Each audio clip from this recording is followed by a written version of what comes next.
Praise the Lord. வேதம் சொல்லுகிறது, ஆகிலும் உன் பேரில் எனக்கு குறை உண்டு. என்னவெனில், தன்னை தீர்க்கதரிசி என்று சொல்லுகிற இயேசபேல் என்னும் ஸ்திரீயானவள் என்று ஆரம்பிக்கிறார். இன்று தீர்க்க தரிசனங்களை நாடி ஓடுகிறவர்கள் அதிகம். எங்கு தீர்க்க தரிசனம் பேசுவாங்க என்று தங்கள் சபையில் உள்ள சத்தியத்தை விட்டு விடுவார்கள். கலப்படம் இல்லாத தீர்க்க தரிசனமே வேதம் ஒன்று மட்டும்தான். இங்கு சொல்லப்பட்டிருக்கிறது, தன்னை தீர்க்கதரிசி என்று சொல்லுகிற இயேசபேல் என்னும் ஸ்திரீ ஆனவள் என்னுடைய ஊழியக்காரர்கள் வேசித்தனம் பண்ணவும் விக்கிரகங்களும் படைக்கப்பட்டவர்களை புசிக்கவும் அவர்களுக்கு போதித்து அவர்களை வஞ்சிக்கும்படி அவளுக்கு இடம் கொடுக்கிறாய்.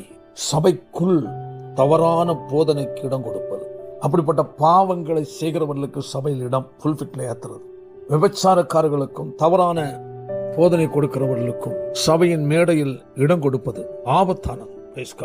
ஒருவேளை தெரியாமல் அவர்கள் சபையில் அழைக்கப்பட்டிருந்தால், போதித்தால், போதனை தவறென்று கண்டால் உடனடியாக அந்த ஸ்தலம் சபை போதகர் அதை அப்படியல்ல இப்படி என்று சபையில் மக்களுக்கு எடுத்து புரிய வைக்க வேண்டும். வந்திருக்கிற ஊழியக்காரன் துக்கப்பட்டாலும் பிரச்சனை இல்லை, கர்த்தர் துக்கப்படாமல் இருக்க வேண்டும், அதுவே முக்கியம். இந்த கடைசி நாட்களில் ஏசித்தன ஆவிகள் தலைவிரித்தாடுகிற காலம்.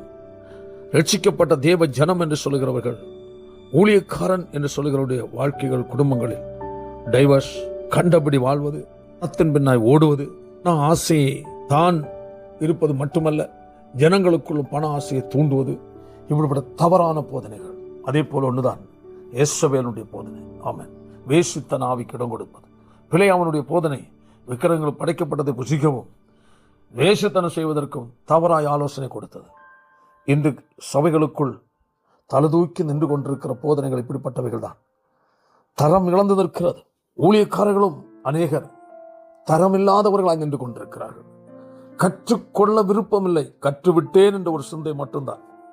எல்லாம் எனக்கு தெரியும் என்று யார் நினைக்கிறார்களோ, பேசுகிறார்களோ, அந்த நபர் ஆபத்தான நபர் என்பதை மறந்து விடாதிருங்கள். வேதத்தை கற்று முடிக்கவும் இல்லை, வேதத்தின் மகத்துவங்களை கற்றுக்கொண்டே இருக்கிறோம், அது முடிவில்லை. அன்றிலிருந்து இன்று வரையிலேயும் பிரசங்கித்த பிரசங்கங்கள், எழுதின புஸ்தகங்கள், கற்றுக் கொடுக்கிற ஸ்டடிகள் எல்லாவற்றையும் கணக்கு கூட்டி பார்த்தாச்சுன்னா, கிறிஸ்தவன் தோன்றின காலத்திலிருந்து இன்று வரையிலேயும், தேவன் மனுஷனை சிருஷ்டித்த காலத்து இன்று வரையிலேயும் போதித்தது, கை கொண்டது எல்லாவற்றையும் கணக்கு கூட்டி பார்த்தாச்சுன்னா, பெரிய சமுத்திரத்தில் இருந்து ஒரு சொட்டு தண்ணீரை எடுத்ததற்கும் சமம் மட்டுமே தவிர கற்று தேர்ந்தவர்கள் யாரும் இல்லை. யார் தங்களை தாழ்த்தி ஒப்புக்கிடுகிறார்களோ அவர்களை விசேஷித்த அபிஷேகத்தை அவர்களுக்கு கொடுத்து கர்த்தர் காலங்கள் எடுத்து பயன்படுத்துகிறார். நான் என்ற எண்ணங்கள், நான் என்ற அகங்காரங்கள் யாருக்குள் இருக்கிறதோ அவள் ஒருபோதும் கர்த்தருடைய ஊழிய பாதையில் சிந்திக்க முடியாது. கற்றுக்கொள்ள வேண்டும்.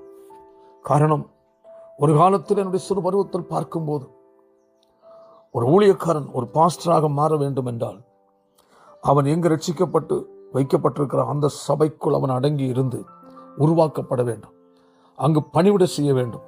நானும் அப்படியெல்லாம் பணிவிடை செய்து இந்த நிலையில் வந்தவன் தான் இந்த வார்த்தையை பிரசங்கிக்கிற நானும் கூட. ஊழியக்காரர்கள் கண்டிப்பார்கள், சிக்ஷிப்பார்கள், தண்டனை கிடைக்கும், கடுமையாய் திட்டுவார்கள், பேசுவார்கள், போதிப்பார்கள், எல்லாம் இருக்கும். ஆனாலும் பொறுமையாக இருந்து கற்றுக்கொள்ள வேண்டும், வளர வேண்டும். அங்கு அடங்கி இருந்தால் மட்டுமே தான் தேவனுக்காக நிமிர்ந்து நிற்க முடியும்.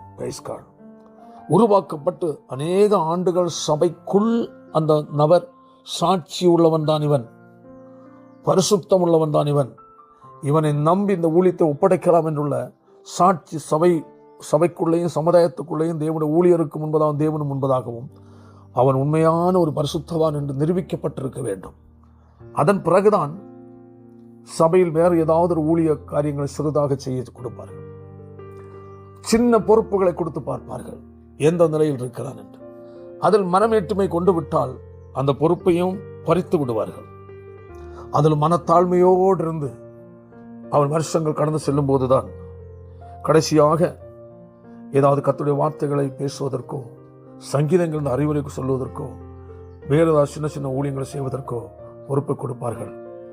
பிறகு ஒரு கிளை சபை ஸ்டார்ட் பண்ணி செய்ய ஒப்படைப்பார்கள். அங்கு எப்படி நடந்து கொள்கிறான் என்பதை மற்ற ஜனங்களுக்கு விசாரித்து அந்த ஊழியக்காரர் அறிந்து கொள்வார். அவனுடைய ஒழுக்கம் சரியாக இருந்தால் மட்டுமே தான். ஊழியத்தில் தனியாக ஒரு கிளை பிரான்ச் சர்ச் கொடுத்தாலும் தேவனுடைய ஊழியக்காரன் முன்பு அதை நடந்து கொள்கிறதில் நான் என்ற எண்ணமோ முரட்டு குணங்களோ மனமேட்டுமைகளோ அடங்காத சுபாவங்களோ இருந்தென்றால் அவன் அடுத்தது தேவனுடைய ஊழியக்காரனாக மாற்றப்பட இன்னும் தாமதமாகும். இப்படி அவளை உருவாக்கி தான் ஒரு நாள் அவன் வெளியே கர்த்தர் ஊழியக்காரனாக வெளியே வருகிறான். உடனடியாக பாஸ்டர் ஆவதில்லை. வருஷங்கள் கழித்து அவனுக்கு பாஸ்டர் என்ற ஒரு ஆர்டினேஷன் கொடுக்கிறார்கள். அப்படி நான் ஒரு மனிதன், ஒரு நபர், ஒரு ஊழியக்காரன் உருவாக்கப்பட்டிருக்கிறான் அந்த காலத்தில். இன்று அப்படி அல்ல. ஒரு சிறு அஞ்சையா உற்சாகமாக வாலிபனாக வந்து விட்டால், நல்லா பாடி ஆவியில் நிரம்பி உற்சாகமாக இருந்து விட்டாலே அவனை தம்பி உனக்கு ஊழியத்துக்கு ஆண்டு அழைப்பு வச்சிருக்கிறாரு, நீ ஊழியத்துக்கு வா என்று சொல்லி அவனை இழுத்து எங்கேயாவது கொண்டு போய் கொஞ்சம் பைபிள் ஸ்கூல் படிக்க வச்சு ஸ்டடி கொடுத்து அவனை தள்ள கை வச்சு ரெவரண்டன் பட்டவும் கொடுத்து அவனை அப்படியே ஊழியக்காரன் ஆக்கி விடுகிறார்கள். நாட்கள் செல்லும் போது, உபத்திரவங்கள் வரும்போது அவனால் நிற்க முடிவதில்லை. உபதேசங்கள் கற்றுக்கொள்வதற்கு வாய்ப்பில்லை. சத்தியம் எது என்பது அவர்களுக்கே தெரியாது. சத்தியமா அது எப்படி இருக்குன்னு தெரியாது. உபதேசம் என்றால் என்னன்னு தெரியாது. அப்படியே துணிந்து அவர்கள் ஏதோ நமக்கு தெரிந்த வசனத்தை வச்சு ஏதோ கதைகள் விட ஆரம்பிக்கிறார்கள். ஒரு நபர் ஒரு இடத்தில் பிரசங்கிக்கும் போது அந்த ஒரு சபையில் பிரசங்கிக்க ஒரு வாய்ப்பு கொடுத்தார்கள். நோவாவின் நாட்களில் 80 நாட்கள் மழை பெய்தது என்று சொல்லிவிட்டான்.